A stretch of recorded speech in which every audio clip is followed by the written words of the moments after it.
ओम शांति।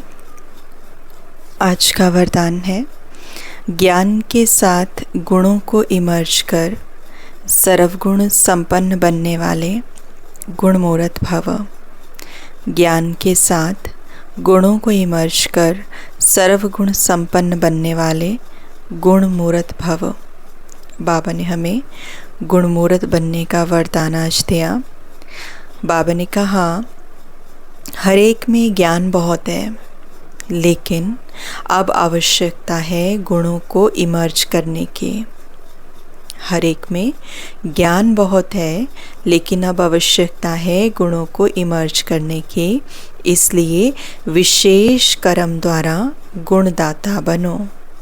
संकल्प करो कि मुझे सदा गुणमूर्त बन सबको गुणमूर्त बनाने के कर्तव्य में तत्पर रहना है। संकल्प करो, मुझे सदा गुणमूर्त बन सबको गुणमूर्त बनाने के कर्तव्य में तत्पर रहना है। इससे व्यर्थ देखने, सुनने व करने की फुर्सत नहीं मिलेगी। इस विधि से स्वयं की व सर्व की कमजोरियां सहज समाप्त हो जाएंगी।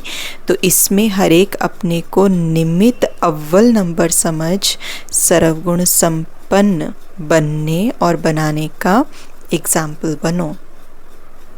तो आज बाबा ने गुणमूर्त बनने के लिए हमें कहा, एक बहुत इम्पॉर्टेंट चीज़ बाबा ने नोटिस करवाई कि ज्ञान तो सब में बहुत है। वी ऑल नो क्या एक्यूरेट है, क्या सही है, क्या नहीं सही है, गलत है, हमें सब पता है।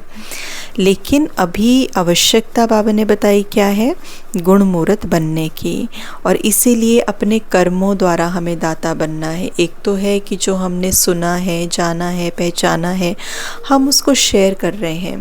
But again the whole process stopped here कि जब हम उसको शेयर करते हैं तो वो हमारे शब्दों से तो शेयर हो जाता है, पर हमारा बिहेवियर कुछ और शेयर कर देता है, क्योंकि अभी भी पर्सनालिटी के अंदर ज्ञान उतरा नहीं है।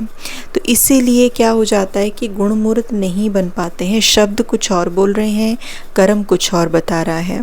तो इसीलिए बाबा ने कहा कि अब गुणों को दो, दान दो कर्म के द्वारा, और संकल्प करो कि मुझे खुद भी गुणमूर्त बनना है और दूसरों को भी बनाना है।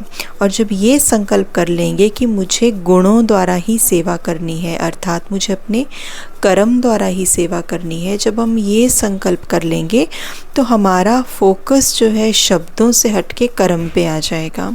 और फिर जब हमारे कर्म पे आ जाएगा तो वी नो वेरी वेल कि मुझे यहाँ पे कैसे मुझे देखना है, किसी की कमज़ोरी नहीं देखनी है, मुझे क्या सुनना है, मुझे क्या करना है। तो उस सब में जो है ना व्यर्थ की चीज़ें ख़त्म हो जाएंगी, सुनने में, देखने में, है ना, करने में। क्योंकि अब मुझे पता है कि मुझे कर्म द्वारा ही कन्वे करना है अपना मैसेज जो स्पिरिचुअलिटी का है। तो बाबा ने कहा ऐसे कर्म को प्रधान रखते हुए और गुण उसके द्वारा दान अगर करने का एक टारगेट रखेंगे तो सारी कमज़ोरियां सहज समाप्त हो जाएंगी। क्योंकि फिर हमारा जो टारगेट है ना वो एक्शन ओरिएंटेड हो जाएगा। तो इसीलिए बाबा ने कहा, इस विशेष कार्य में अपने आप को अव्वल नंबर समझो और सर्वगुण संपन्न बनो और दूसरों को भी बनाओ। स्लोगन है, मनसा द्वारा योगदान, वाचा द्वारा ज्ञान दान और कर्मणा द्वारा गुणों का दान करो। मनसा द्वारा योगदान, शुभ भावनाएं, शुभकामनाएं, पॉजिटिव एनर्जी, जो एनर्जी दूसरे को ग्रो करने में हेल्प करे वो एनर्जी। वाचा द्वारा ज्ञान दान, है ना। अब हम सोच के देखें कि मन शुभ भावनाओं से भरा हुआ है, पॉजिटिविटी से भरा हुआ है, वचन निकल रहे हैं तो ज्ञान दान, ज्ञान के ही वचन निकल रहे हैं।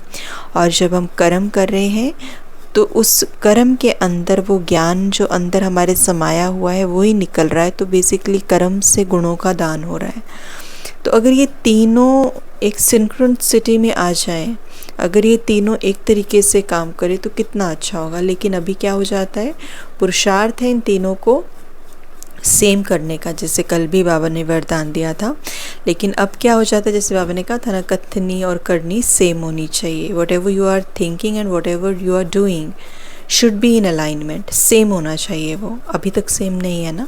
और आज भी बाबा ने ये कहा कि मनसा द्वारा योगदान, मतलब अगर मन में पॉजिटिव थॉट्स होने चाहिए, मुख पे ज्ञान की बात है, और कर्म में गुणों द्वारा दान। तो ये एक जो अलाइनमेंट है ना, ये बननी चाहिए। जब ये अलाइनमेंट बनेगी तब हम कह सकेंगे कि हम कुछ कर रहे हैं सोसाइटी के लिए, अपने रिश्तों के लिए, या इस दुनिया को एक बेटर प्लेस बनाने के लिए। ओम शांति।